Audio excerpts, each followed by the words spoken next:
кісіге ерекше ризалықпен рахмет айтамыз. Көптеген адамдарды қамақтан босатты. Заңдық жолымен прокуратурада тергеушілерге көздерін шұқтырып көрсетіп, бұл нәрседе әрине мына біздің комиссияның да, тәуелсіз комиссияның да ықпалы болды. Қолдауыменен, араласуыменен біз 200-ге жуық адамды республика бойынша бұғаттау шарасын өзгертіп бостандыққа шығартуға септігіміз тигізді. Оған әрине осындай жалғас сияқты қорғаушылардың мұзда төкен отыр, Гүлнар отыр, Жуаспаева, тағы басқа адвокаттардың, қорғаушылардың тигізген көмегі үлкен. Сөз сізде.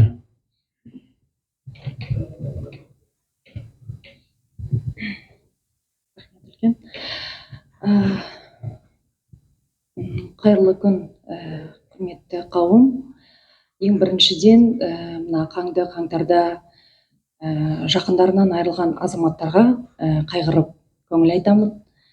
Екіншіден, қазіргі таңда жақындарынан уақытша алыс жүрген азаматтарға күш-жігер тілеп, және де осы жақындарына ертерек қауышуға Алла нәсіп етсін деймін.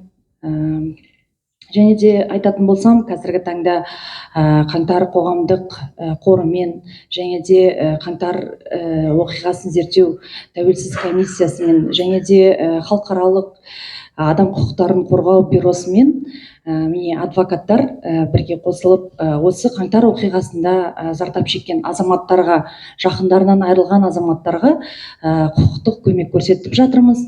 Оның ішінде менің қорғауымда 30-ға жуық, осы қаңтар оқиғасына байланысты 30-ға жуық азаматтар бар. Ол азаматтардың қазіргі таңда тең жартысы полиция қызметкерлері тарапынан азаптаулар көрген. Қазіргі таңда денсаулықтарына полиция қызметкерлері тарапынан зақым келіп, қазіргі таңда әрбір азамат, әр үйдің асыраушысы. Қазіргі таңда бұл кісілер осы отбасын асырай алмай отыр. Оның ішінде айтатын болсам, менің қорғауымдағы Абдрешев Ермек Еркінұлы. Абдрешев Ермек Еркінұлы 5 қаңтар күні бейбіт шеруге шығып, көз жанарынан айырылған, көз жанарына оқ тиіп, қазіргі таңда екінші көз жанарынан осы полиция қызметкерлерінің азаптау, ұрып соғу нәтижесінен екінші көз жанарынан да айырылып, өте ауыр зиян келіп отыр. Бұл азаматқа қатысты 5 қаңтар күні оққа ұшқаннан кейін 8 қаңтар күні ауруханадан бұл кісіні полиция қызметкерлері алып кетіп, Си-18 мекемесіне алып барып, ол жерде бір аптадай заңсыз негізсіз ұсталынған. Және де осы заңсыз негізсіз ұсталынғанмен қоймай, 14 қаңтар күні бұл кісіге қатысты Алматы қалалық мамандандырылған тергеу сотымен 2 ай мерзімге күзетпен ұстау түріндегі бұлтартпау шарасына санкция берілген. Яғни бұл санкция берілген кезде де сотта, бұл жерде іске қатысқан прокурор да, бұл кісінің қазіргі таңда 2 көз жанарынан айырылғанына да қарамастан, бірден 2 ай мерзімге күзетпен ұстау түріндегі санкциясын бере салған. Яғни бұл жерде айта кететін не? Айта кететін болсам, бұл кісі бір ғана кісі емес, бұл жерде сол уақытта 5 қаңтардан 19 қаңтар аралығында, яғни осы Си-18 мекемесінде күзетпен ұстау түріндегі бұлтартпау шарасын берген мамандандырылған ауданаралық сотының судьялары, яғни күні түні осы азаматтардың денсаулықтарына және де қазіргі таңда жараланған жарақаттарына қарамастан барлығы көз жұма, сот та, прокурор да санкция берген. Яғни, және де айта кететін болсам, бұл жерде қазіргі таңда менің қорғауымдағы Абдрешев Ермек Еркінұлына қатысты Қазақстан Республикасының қылмыстық кодексінің 272 бабымен, яғни жаппай тәртіпсіздікке қатысты деген баппен бұл кісіге қылмыстық іс қозғалып отыр. Бұл қылмыстық іс заңсыз және негізсіз деп білемін. Қазіргі таңда Қазақстан Республикасының бас прокуратурасына, Алматы қалалық прокуратурасына бір емес бірнеше рет өтініш хаттар, шағымдар түсірдік. Яғни бұл кісінің қылмыстық ісін қысқарту туралы. Енді айта кететін болсам, өткен аптада 1 шілде 2022 жылы Алматы қалалық прокурорының орынбасары Ауғанбаев мырзаның қабылдауында болған кезде бұл кісінің алдағы уақытта қылмыстық ісінің қысқартатындығы туралы бізге қысқаша мәлімет берді. Қазіргі таңда осы менің қорғауымдағы Абдрешевке қатысты 272 баппен қылмыстық іс қысқартылады деген үміттеміз. Және де айта кететін болсам, осы менің қорғауымдағы азаматтардың, жаңа айтып отырмын, 30-ға жуық азаматтарды қорғап отырмын деп, оның тең жартысы азапталған.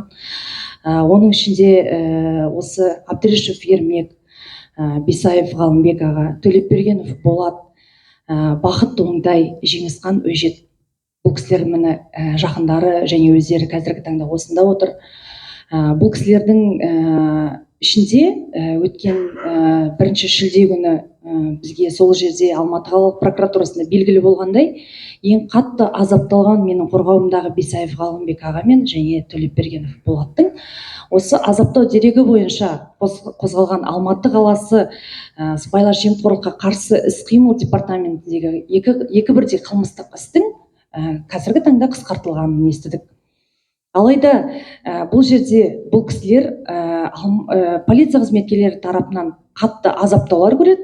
Алайда құқық қорғау органы, яғни прокуратура, оның ішінде Алматы қалалық прокуратурасы және де Қазақстан Республикасының бас прокуратурасы полиция қызметкерлеріне қатысты азаптау дерегі бойынша қылмыстық істі қысқартып тастайды. Алайда бұл кісілерге қатысты қазіргі таңда заңсыз негізсіз қозғалып отырған Қазақстан Республикасының қылмыстық кодексінің 272 бабымен, яғни бейбіт шеруге шыққаны үшін қозғалған қылмыстық істерді қысқартпай, алайда полиция қызметкерлеріне қатысты қылмыстық істі қысқартып отыр. Бұл заңсыз деп білемін, себебі менің қорғауымдағы бұл азаматтарға қатысты жаңағы денсаулығына қазіргі таңда келтірілген зақымдарға келетін болсақ, ауыр санаттағы қылмыс жасап отырған полиция қызметкерлеріне істі көз жұма қысқартып отырды. Алайда бейбіт шеруге шығып, жаппай тәртіпсіздікке қатыспаған азаматтарға қатысты қылмыстық істерді прокуратура органдары қысқартпай отыр. Және де сонымен қатар 1 шілде күні осы сотқа дейінгі тергеп тексеруді қысқарту, тоқтату туралы қаулының 21 сәуір және де 12 мамыр шыққанына көзіміз жетті. Алайда бізді тек 1 шілде күні ауызша және де жазбаша түрде хабарландырды. Бұл жерде айта кететін болсақ, прокуратура тарапы, яғни жаңағы Алматы қаласы бойынша сыбайлас жемқорлыққа қарсы іс-қимыл департаментінің тергеушілерімен бірге келісе отырып, бұл қылмыстық істі қысқартып отыр. Және де бізді ешбір хабарламай, бізге кешіктіріліп 1 шілде күні осы тоқтатылған туралы қаулыны беріп отыр. Сонымен қатар айтатын болсам, менің қорғауымдағы Бисаев Ғалымбек Найманғазиевич, ол кісі де осы қаңтар оқиғасы кезінде 5 қаңтар күні бейбіт шеруге алаңға шығып, яғни жаңағы өзінің өкпе назын, арыз шағымын айтамын деп билікке барған болатын. Алайда жаңағы бейбіт шеруге емес екендігіне көзі жетіп ауылына қайтқан. Алайда осы келіп 1-2 сағат алаңда болғаны үшін бұл кісі қазіргі таңда бұл кісіге қатысты Қазақстан Республикасының қылмыстық кодексінің 272 бабымен қылмыстық іс қозғалып отыр. Бұл кісі де жаңа жоғарыда айтып өттім, полиция қызметкерлері тарапынан азапталған. Және де келесі менің қорғауымдағы азамат Төлепбергенов Болат. Төлепбергенов Болат, ол кісі де Қазақстан Республикасының қылмыстық кодексінің 272 бабымен жаппай тәртіпсіздікке қатысты деген баппен қазіргі таңда айыпталып отыр. Алайда менің қорғауымдағы Төлепбергенов Болаттың да бұл жерде ешқандай жаңағы жаппай тәртіпсіздікке қатысқандығы туралы қылмыстық іс белгілері жоқ. Сонымен қатар бұл кісі де қазіргі таңда азапталған. Сонымен қатар осы Абдырешев Ермек Еркінұлы сияқты, Бисаев Ғалымбек Наймангазиевич те, Төлепбергенов Болат та бір апта көлемінде заңсыз ұсталып, яғни бір аптадан кейін ғана бұл кісілерге қатысты 2 ай мерзімдегі күзетпен ұстау түріндегі бұлтартпау шарасы берілген болатын. Қазіргі таңда бұл кісілер Си-18 мекемесінен босатылып, қазіргі таңда бұлтартпау, ешқайда кетпеу бұлтартпау шарасы, кепіл түріндегі бұлтартпау шарасымен арамызда отыр. Және де келесі бір қатты азапталған, қазіргі таңда барлықтарыңызға белгілі осы қаңтар оқиғасы бойынша ең бірінші сот үкімі шыққан азаматтар ол Бақыт Оңдай мен Жеңісхан Өжет. Қазіргі таңда бұл жерде ата-аналары және де туған туыстары отыр. Бақыт Оңдай мен Жеңісхан Өжеттің аталған қылмыстық ісін осы 2022 жылы сәуір айында, яғни аудандық сотының үкімінен кейін және де апелляциялық сатыдағы